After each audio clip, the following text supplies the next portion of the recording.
Before we begin, viewer discretion is strongly advised. This video is for educational and entertainment purposes only. Please exercise caution while watching. The courtroom was heavy, not with noise, but with something else, a kind of tension that crawled along the skin. Everyone had been whispering about this moment for days. The idea that Kanye West, someone who had once stood shoulder to shoulder with Diddy in music, fashion, and fame, would now be testifying against him felt unreal. Kanye walked in slow but confident. He wore a dark suit, plain shirt, no tie, no chain, no sunglasses. Just him, bare, silent, and sharper than anyone had seen him in years. He did not look at Diddy, not once. He had a mission and he was focused on it. When the bailiff called his name, Kanye did not back away. He simply stood, took the oath, and made his way to the witness stand like a man who had come prepared to tear something down. The room was quiet. Even the reporters, always scratching pens against paper, paused. Ye, as he calls himself now, stood gallantly, his face unreadable but his presence impossible to ignore. The man who redefined hip-hop, built a fashion empire, and never shied away from speaking his mind was here in a federal courtroom in New York City to testify in the trial of Sean Diddy Combs. Diddy sat at the defense table, his usual swagger replaced by a tight jaw and narrowed eyes. The charges against him hung heavy in the air, but no one expected Kanye, of all people, to step into this storm, and what he said next would shake the music world to its core. Before we continue, hit that like button to support our video. Kanye West and Diddy go way back, their paths crossing in the early 2000s when Kanye was a hungry producer trying to break into the rap game. Diddy, already a mogul with Bad Boy Records, was a gatekeeper of hip-hop's elite. Their relationship was never simple, part respect, part rivalry, part business. Kanye produced hits, Diddy threw legendary parties, and together they shaped an era. But today, Kanye was not here to reminisce about studio sessions or red carpets. He was here to reveal a truth so raw, so unexpected, it left the courtroom shocked beyond expectation. Kanye adjusted the microphone, his voice steady, but carrying that fire he is known for. "I have been quiet too long," he began, locking eyes with the jury. "I saw things most people would not believe, things I did not want to believe, but I am done holding it in." The room hung on his every word, sensing something big was coming. Then came the first question. "When did you first begin to see a different side of Mr. Combs?" the attorney asked. Kanye exhaled deeply. "It wasn't all at once," he said. "It started in pieces, like broken glass under your feet. You don't realize it's cutting you until you start bleeding." Kanye's story started in 2003 when he was still a kid from Chicago with big dreams and a bigger chip on his shoulder. He had just produced tracks for Jay-Z's The Blueprint, and his name was making waves in the industry. Diddy, always with an eye for talent, invited Kanye to a bad boy event in Los Angeles. "It was one of those nights you don't forget," Kanye told the court. "Lights, music, people everywhere. Diddy was like a king, and I was just trying to get noticed."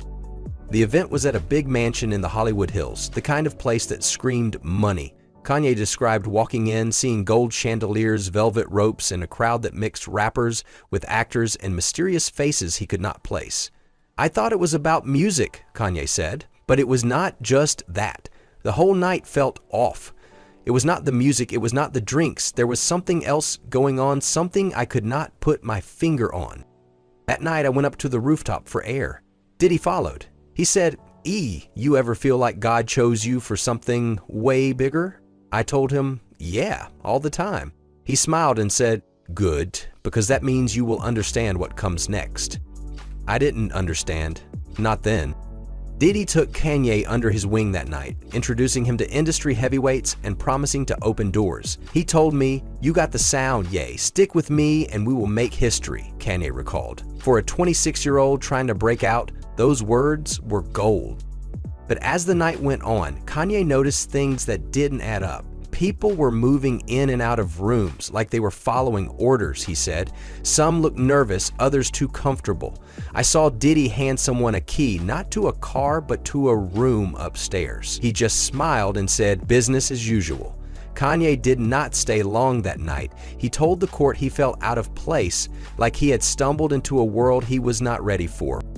"What came next?" the attorney asked. Kanye's jaw tightened.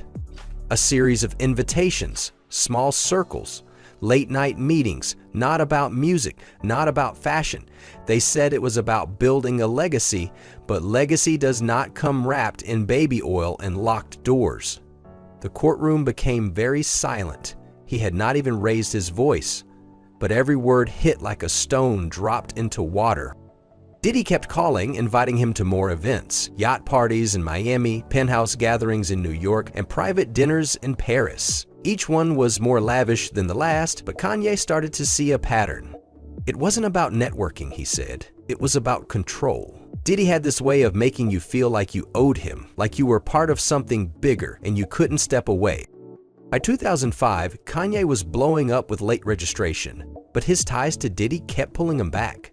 He testified about a night in Las Vegas at a club Diddy had rented out for an after-party.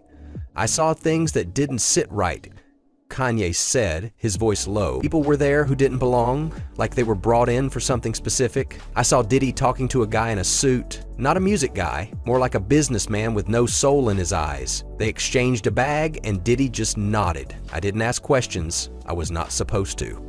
Kanye's testimony painted a picture of a world where power was the currency and loyalty was demanded, not earned. Diddy had this energy, he said. He would give you a chain, a bottle of Ciroc, a spot on a track, but it always came with strings. You don't just work with him, you belong to him. The courtroom was silent, the weight of Kanye's words sinking in, but he was just getting started. As Kanye's star rose, so did his access to Diddy's inner circle. By 2007, he was a regular at Bad Boy's exclusive events, rubbing shoulders with the elite. But the deeper he went, the more uneasy he felt. He described a party in Miami's South Beach at a mansion with ocean views and security at every corner. It was like a fortress, Kanye said. You couldn't just walk in. You needed a code, a wristband, something to prove you were allowed. Inside, the vibe was different from any club Kanye had ever seen. There were rooms you could not go in unless Diddy said so, he said. "I heard music, but also other sounds, laughter that wasn't happy, doors locking, whispers. I saw people leave those rooms looking different, like they had seen something they had not expected to see." Kanye paused, rubbing his hands together, as if shaking off the memory. He told the court about a conversation with Diddy that night, one that stuck with him. "Diddy pulled me aside and said, 'Yay, this is the real game. You want to be a king, you play by these rules.' I did not know what he meant, but I felt it wasn't about music." Kanye said he started avoiding those parties, making excuses about tour schedules or studio time. But Diddy wasn't someone you could just dodge. He would call me, text me, show up at my studio unannounced, Kanye said. "It was like he needed to know where I was, what I was saying, who I was with." Kanye described a moment in 2009 during a trip to the Bahamas with Diddy and a group of industry insiders. They were on a private yacht, the kind that costs more than most people's houses. It was supposed to be a celebration, Kanye said, but it felt like a meeting. There were guys there I didn't know, talking about investments and partnerships. Diddy was in the middle, running the show. I saw a woman leave the deck with one of those guys and she looked scared. I asked Diddy about it later and he just laughed. "She is fine, yay, she is just working." I didn't like how he said it. Kanye then hinted at the allegations that have haunted Diddy's trial: sex trafficking and coercion. Without going into graphic detail, he spoke about events that Diddy called special nights. They were not parties, Kanye said. They were something else. People were brought in, told what to do, where to go. I saw bottles of baby oil on tables, not for massages, but for something I didn't want to understand. Diddy would say it was all consensual, all part of the vibe, but I saw faces that did not look like they wanted to be there. The courtroom stirred, whispers spreading through the crowd. Kanye's mention of baby oil sent a shiver through the room, a nod to the allegations that federal agents found thousands of bottles of baby oil and lubricant during raids on Diddy's properties in 2024. The jury's eyes darted to Diddy, who sat stone-faced, his lawyers scribbling notes. Kanye's words were landing like punches and he was not done. "They had a house in Malibu," Kanye said, "not listed under anyone's name. That was when things changed." He paused as if weighing how far to go. "They had rules, no phones, no outside guests, you could not even bring your own driver. When I asked why, Diddy laughed and said, 'Control is king.'" The attorney asked what he saw at that house. Kanye's lips pressed together, then, slowly, He answered. Nothing I should have seen. People were there who didn't belong, not in that way. People who looked like they were promised something and ended up with something else. There were lights, cameras, not the kind that made movies, the kind that made silence. Whispers filled the courtroom. I left early, Kanye said I had to be at the studio. But when I got home, I could not sleep. I felt unclean, not because I did anything, but because I didn't stop anything. That moment marked a shift for Kanye. He started pulling back from Diddy's world, focusing on his own music and fashion ventures. But the more distance he put between them, the more he felt Diddy's influence lingering. He would send me gifts, Kanye said, a watch, a painting, a bottle of his cologne, but it wasn't friendly. It was like he was reminding me he was still there. The prosecutor asked if Diddy ever spoke to him about that night. Kanye nodded, yeah, the next day. He said, that wasn't for you. You are not ready for that room yet. And I said, I never want to be. And he just laughed, a long laugh, like I had just missed a punchline. He leaned slightly forward. After that, things changed between us. I was still invited to the big events, but the tone was different, more testing, like he was trying to figure out where I stood. In 2013, Kanye had a confrontation with Diddy that he said changed everything. They were at a music festival in Europe, backstage in a private lounge. Kanye had just performed and Diddy was there, surrounded by his usual entourage. He pulled me into a corner and said, "You are getting too big, Ye. Don't forget who helped you get here." I told him I didn't owe him nothing. I worked for everything I got. He didn't like that. He said, "You don't get to walk away clean. Nobody does." Kanye's voice grew sharper as he recounted what happened next. Diddy showed me a flash drive, just held it up like it was a trophy. He said, "This is my insurance policy, Ye. You would be surprised what's on here." I didn't know what was on it, but I knew it was a threat. The courtroom was dead silent, the jury hanging on every word. Kanye's testimony was peeling back layers of a world few had seen, and the truth was starting to take shape. The courtroom held its breath as Kanye reached the heart of his testimony. He leaned forward, his eyes scanning the room, and said, "I saw Diddy's empire for what it was," he said. "Not a music label, not a lifestyle brand, but a machine that chewed up dreams and spit out silence. I saw people trapped, people who wanted out but could not find the door." Kanye revealed that in 2015, he had been invited to a private meeting at Diddy's Los Angeles mansion. He thought it was about a potential collaboration, maybe a joint tour or a fashion deal, but when he arrived, it was not about music or clothes. There were men there, powerful men, not from the industry, Kanye said. They were talking about deals, not albums, but people. Diddy was in the middle, calling shots like he was running a corporation, not a label. I heard names, dates, places. I saw a laptop open with files, videos, things I didn't want to see. I left and never went back. Kanye described what he believed those files contained. "I did not watch them, but I heard enough," he said. Diddy called them leverage, said they were his way of keeping people in line, like the one he had shown me in 2013. I knew then that his empire was not built on talent, it was built on fear. Kanye's words echoed the allegations in Diddy's charges, which detailed a criminal enterprise involving coercion and abuse, with evidence like videos and communications seized by federal agents. After that, I started pulling back. I stopped attending those closed-door events, and that was when the pressure started. The attorney asked, "What kind of pressure?" Kanye's voice dropped. Whispers in the industry, collaborations drying up, fashion lines suddenly getting blocked. One of my contracts with a luxury brand got pulled without explanation. They told me it is not a good time to be associated with controversy. I had not done anything controversial, not yet. There was an uneasy quiver in the room. No one missed the emphasis on yet. The attorney flipped through papers before continuing. "Did Mr. Combs ever confront you directly after that?" Nadia nodded again. "Yes. At a Grammy after-party in 2015. We were in a private lounge.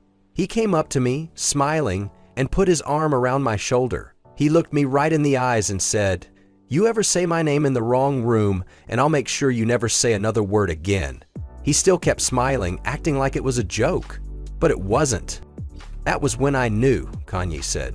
"This was not music. This was not ego. This was power, unchecked power. And once you see it, you can't unsee it." He took a breath, long and slow. "In 2016, I had a breakdown. Everybody remembers that. They said I was crazy, said I was off my meds. But what they didn't know was that I was trying to get out of the deals, out of the appearances, out of the system. And that system doesn't let you leave clean. He gripped the edges of the witness box. I tried to talk to people, big names, old friends. They told me to keep my head down. Don't make a mistake, they said. Diddy's got ears everywhere, and they were not wrong. Kanye went on, his voice rising with conviction. I started thinking about all the people who came through Bad Boy, people who had hits, then disappeared, people who looked happy in public but broken in private. I started wondering what happened to them, what Diddy had on them, and I realized I could have been one of them. He paused, letting the weight of his words settle. In 2017, Kanye said he tried to warn a close friend in the industry about Diddy's parties. I told him, "Stay away from those events, man. It is not what you think," Kanye recalled. 2 weeks later, he called me, shook up, said he went to one and saw things he could not unsee. He would not tell me more, but he cut ties with Diddy after that. Kanye's voice softened as he spoke about the guilt he carried. I should have said more, done more, but I was caught up in my own world, my own fights. I thought if I stayed quiet, I would be safe. Kanye's testimony was not just about Diddy, it was about an industry built on secrets. This is not just one man's story, he told the court. It is a whole machine. Labels, managers, executives. They all know things. They see things. And they stay quiet because it's easier. Because speaking out means losing your deal, your fans, your life. He hinted at other moguls who operated like Diddy, creating environments where power trumped everything. You don't get to the top by playing fair, Kanye said. You get there by knowing who to control and how to keep them silent. Kanye's testimony painted a picture of an industry where dreams were weaponized, where talent was a ticket to a gold-plated cage. They tell you you're a star, but they don't tell you what it costs, he said. You sign a deal, you get a chain, but you also get a leash. And if you pull too hard, they make sure you feel it. The court sat in stunned silence, fighting with the reality Kanye was exposing. The music world they loved, the hits they danced to, might have been built on something far darker. He spoke about the toll it took on him, carrying those secrets. I used to love this game, he said. The beats, the rhymes, the energy. But after what I saw, every studio felt like a trap. I was looking over my shoulder, wondering who was watching, who was reporting back. It changed me. Kanye admitted that his public outbursts, his controversies, were partly fueled by the frustration of knowing too much and saying too little. I was screaming for help in my own way, he said, but nobody heard me, not really. In 2020, during a late-night studio session in Wyoming, Kanye was working on Donda, grappling with his own demons, divorce, mental health struggles, public backlash. I was praying, asking God for a sign, he said, and I kept hearing this voice in my head saying, "You can't hide from the truth forever." I started thinking about all the people who might still be trapped, all the stories that never got told. I knew I had to do something. Kanye reached out to a lawyer he trusted, someone outside Diddy's circle. I told him everything I remembered, every party, every conversation, Kanye said. He told me it was bigger than I thought, that Diddy was not just one man, but part of a system. That's when I knew I had to testify, no matter what it cost me. But I didn't get any opportunities until now. As Kanye's testimony neared its end, he turned to Diddy, who sat motionless at the defense table. "You thought you could control everyone?" Kanye said, his voice steady but fierce. "You thought you could buy loyalty, scare people into silence, but you can't control the truth, not forever. You taught me how to move in silence, but now I'm teaching you how it feels when silence ends." The courtroom erupted in murmurs, the judge banging the gavel to restore order. Kanye's words were not just for Diddy, they were for everyone who had ever felt trapped by power, by fear, by a system that demanded compliance. Kanye spoke about his decision to testify as a way to reclaim his freedom. "I am not here to destroy anyone. I did not come here for revenge," he said. "I came here to release myself from his grip. I am here to set people free. Free to tell their stories, free to chase their dreams without looking over their shoulder. I am here for the kids coming up so they don't have to go through what I saw." He mentioned his children, his voice cracking slightly. "I want them to know their dad stood for something, that he did not just bow to the machine." The courtroom was silent, the weight of his words settling like dust after a storm. Kanye stepped down from the stand, his head high, his truth laid bare. The courtroom adjourned for the day, but the real drama was just beginning. As the world waited for the next witness, one truth cut through the noise. Kanye West had just changed the game, and the consequences were only beginning. This story is far from over. Kanye West has opened a door, and the world is watching to see who walks through it next. Subscribe to this channel for updates because more witnesses are coming forward to say their own stories. Kanye West, the music and fashion superstar, walked into the courtroom and dropped a bombshell about Sean Diddy Combs that left everyone shocked. It was a testimony of secrets, betrayal, and a music industry that is filled with surprises. What did Kanye say that made an entire courtroom erupt? You will know the full details now. In a federal courthouse in New York City, the air was heavy and charged with anticipation. Diddy's trial was in full swing, and it had been one of the biggest cases the music world had ever seen. He was facing serious charges, things like racketeering, human trafficking, and other heavy accusations that could change his life forever. The courtroom was packed with reporters, lawyers, and curious onlookers, all waiting to hear what would come next. Then, the doors swung open and Kanye West stepped in. The room went quiet. Kanye, who has never been afraid to speak his mind, was about to take the stand. Everyone knew he had a history with Diddy, but nobody expected what he was about to say. Kanye sat down, his face serious but calm. Then he started talking about a side of Diddy nobody had heard about before. What Diddy did to me, it wasn't just betrayal. It was control. It was fear. It was silence, bought with power, Kanye said to the court. He claimed Diddy had not just been a music mogul running Bad Boy Records, he had been someone who used his power to control young artists. Kanye said Diddy threw secret parties and had deals that had people trapped in his world. He began recounting encounters from over a decade ago, backroom meetings, contracts that vanished, collaborations that were pulled without warning, a pattern that slowly emerged. He told the court about one night in particular, a late-night studio session in Santa Monica from years ago that changed how he saw Diddy. Kanye said he thought he was there to make music, but what happened was something else entirely. He felt pressured to agree to something that didn't feel right. Was Kanye caught in a trap, or did he manage to walk away?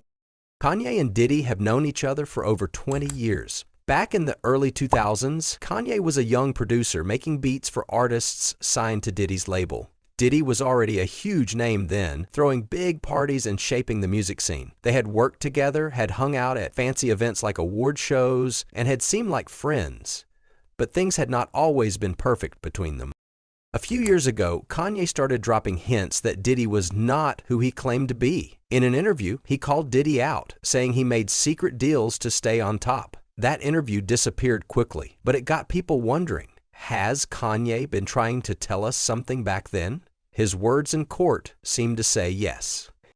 What Diddy did to me wasn't just business sabotage, it was psychological warfare. He didn't want to destroy my career, he wanted to control it, Kanye revealed to the court. According to him, every time he tried to make a bold move, launch a fashion line, sign an independent artist, speak out against the industry, Diddy was always there, not publicly, not obviously, but always in the background, making calls, pulling strings, spreading whispers.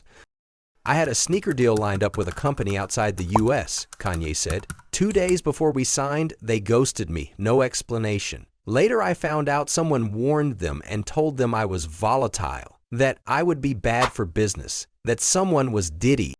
The courtroom listened closely as Kanye kept talking. He also said Diddy's parties were not just for fun. They were the places where young singers and rappers were pressured to do things they didn't want to do. Kanye claimed he had seen Diddy use his money and power to make people feel like they had to follow his rules or lose their chance at success. He told the court he had been lucky because he had already started to get famous so he could walk away, but others didn't have that power. Then came the part that stopped the room cold. Kanye leaned forward and spoke about a series of late-night gatherings. Not industry mixers, not after parties, but mansion meetings. Private, exclusive, highly guarded. You weren't invited unless you were part of the system, he said. Phones were taken at the door, NDAs were signed. You didn't talk about it, not ever. Kanye then described one particular night in an intensely painful detail. in a palatial home in the Hollywood Hills. Luxury cars lined the driveway. Inside the house were the biggest names in music, fashion, and tech. But it wasn't a celebration, it was a ceremony. There were verbal contracts, agreements made in code, people pledging loyalty, not to a label, not to a brand, but to a person, to Diddy. Kanye paused. That was when I knew. This was not a business empire, it was a cult of silence. Kanye refused to say more, claiming NDAs prevented him, but when asked why he left that gathering, his response was surprising. Because I saw what it really was. It wasn't about loyalty, it was about control. I never went back, and everything in my life got harder after that night. The testimony continued. Kanye alleged that after he declined a private business proposition from Diddy, something off the books and non-contractual, he began to feel watched. My calls were dropping mid-sentence. People I trusted started acting weird. I would show up to meetings I never scheduled. Then someone told me straight up, "There's a guy who's got tabs on you, a guy who used to work for Puff." Kanye claimed he had surveillance footage of a black SUV parked outside his Wyoming ranch, always the same plate, always the same time. While he couldn't prove Diddy ordered it, Kanye said too many things started happening to be coincidence. But it got darker. He claimed that Diddy didn't just interfere with music or branding, he reached into Kanye's financial lifeline. There were investment groups, tech bros, real estate sharks lining up to work with me after Yeezy took off, Kanye testified. But each time a deal came close, they pulled out every single time. When asked how he knew Diddy was behind it, Kanye said, "I got texts from people saying, 'Yo, I like you, but I got a call. They said you're bad optics, said you're not safe to bet on.' Who do you think has that kind of pull?" He even named a specific hedge fund executive who allegedly told him, "We were warned not to do business with you because you're tainted by rebellion." According to Kanye, that warning came from Diddy's inner circle. Then came one of the most explosive moments of the trial.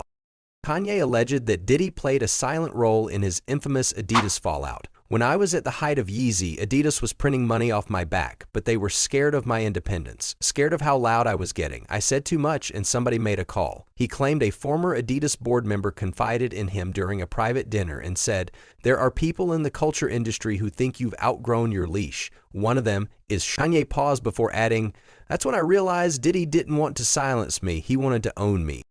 According to Kanye, Diddy's reach extended far beyond artists. He controlled radio playlists, magazine covers, award shows, even endorsement deals. He could pick up a phone and cancel someone's Grammy nomination. "I've seen it." Kanye talked about artists who changed their entire image to stay in Diddy's good graces. "I've watched rappers rewrite their lyrics, R&B singers change their fashion. One word from Diddy and you either played along or you disappeared." Kanye also mentioned one artist who was on the verge of global superstardom. One meeting with Diddy and their album was shelved for 3 years. Why? Because they didn't say yes to something. He talked about artists who once lit up the charts and then vanished. Some went independent, some had mental health breaks, some just disappeared. They weren't crazy, they weren't lazy, they didn't fall off, they got pushed out. He claimed Diddy used fear like currency. Either you played the game or you got played. Kanye's testimony took a wild turn when he mentioned someone else, Clive Davis, a huge name in music who had helped stars like Whitney Houston become legends. Kanye said Davis had not just been a mentor to Diddy, he had been the one really pulling the strings. He claimed Davis was the one that always told Diddy what to do, deciding which artists would make it big and which ones would disappear. Kanye even said Davis had something to do with Whitney Houston's death in 2012, suggesting it had not been just an accident. This shocked everyone in the courtroom. People breathed heavily and some shouted. The judge had to bang his gavel to quiet everyone down. Is Kanye onto something, or is he reaching too far? The accusation remains, and it is fueling more questions. Then Kanye said something unexpected. He said, "This ain't just Diddy. He's just a bishop on the board. There are CEOs, billionaires, and politicians tied into this." He avoided dropping names but hinted that 2 media moguls and a tech company exec, people he claimed were present at private events hosted by Diddy, were part of the bigger circle. They call them charity galas or award after parties, but they are vetting ceremonies. You walk in as an artist and you walk out as a product, owned, tracked, controlled. Kanye claimed Diddy operated like a broker, matching artists to agendas, connecting talent with handlers, and earning loyalty in the form of future favors. One quote from Kanye made headlines the next day: "If Diddy is the face, ask yourself who is behind the curtain." Kanye's testimony was more than just about Diddy, it was about the whole music industry. He told the court he had been fighting against a system that had tried to control artists like him. Years ago, he had shared papers showing how his own music deals had been unfair, keeping him stuck with bad contracts. He said the industry punished people who spoke out, taking away their money or fame. Kanye claimed he had seen young artists get crushed because they didn't play by the rules. But then he said, "I'm here for them. They deserve better." Diddy's lawyers were not happy with Kanye's testimony. They said he is not someone the court should trust, pointing to times he had said wild things in public. They claimed he was just trying to get attention, not that he was telling the truth. They brought in people who worked with Diddy, like old band members who said he had been a good boss who helped them succeed. They argued that Diddy's parties were just fun events, not secret schemes. But Kanye's story is hard to ignore. Kanye has been fighting the music industry for a long time. He talked about how labels and big names have tried to control artists, taking their money and freedom. In court, he said he had seen too many young talents disappear after standing up to the wrong people. He called the industry a machine that had chewed up dreams, and he said Diddy was a major part of that machine. "I got out," Kanye had told the court, "but I can't stop thinking about the ones who didn't." His words hit hard and the room felt smaller, like the walls were closing in. Was Kanye telling the truth? Or was he making it all sound bigger than it was? Kanye's testimony was a big risk. He already has enemies in the industry, and now he has called out some of the biggest names. He has also been dealing with his own problems, like a lawsuit from a former assistant who said he hurt her at an event Diddy had hosted. Kanye said it is not true, but the timing is making people wonder. Is someone trying to keep him quiet? In court, Kanye seemed fearless, saying he was speaking for all the artists who couldn't. "This isn't about me," he said. "It's about fixing a broken system." The trial is far from over. More people are expected to testify, but one question remains. Will the truth finally come out? Tell us in the comments. Like, subscribe, and hit the bell for more stories like this. This video is for education and entertainment only. Share this carefully and responsibly.